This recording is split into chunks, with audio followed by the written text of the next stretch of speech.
The client who ripped a bunch of my hair out in a booking died about a week ago, and I've been umming and ahhing about making this video.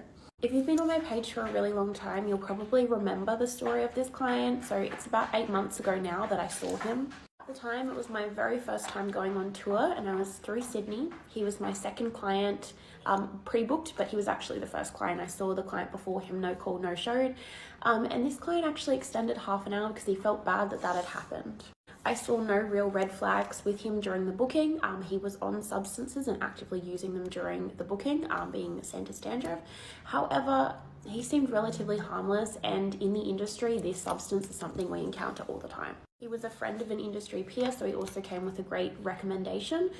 She'd actually referred him to come and see me, and by no means was any of this her fault at all, and I still really look up to her and I still care greatly for her. This is not her fault, but I feel like that also gives context that, you know, I really did trust this guy that nothing would happen. Now, because of his business structure, I was touring through Melbourne the next week, and he was able to fly to Melbourne for work to see me again for another 2 hours. Now, in between these bookings, there was a lot of messages and a lot of me telling him I couldn't reply and just spamming my phone. So this probably should have been my first real red flag. However, at the end of the day, that's not dangerous. Now, at the time of his booking, he ends up being a full hour late to his booking.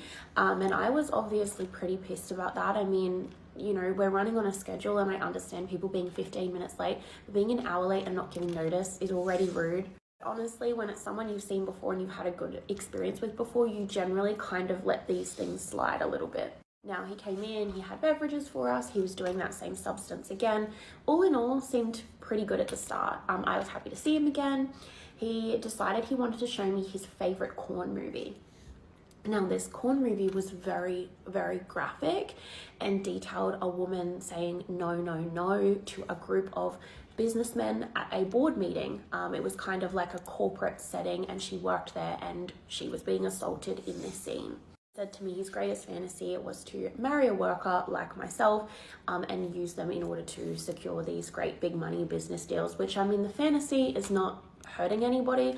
However, that video that he showed me was not the kind of stuff that I really wanted to see someone watching. She was very clearly saying no. She was, you know, that was what was depicted in that video. Anyway, I tried not to think too much of it because I'd seen him before and he had references and all of these things, you know, all of these things I've mentioned in the video so far.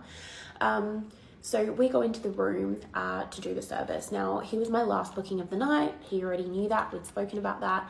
And he asked if it would be okay to spray on my face, which is something that I don't normally allow in bookings, to be quite honest. I've learned from this experience, never offer something that's not on your services list, because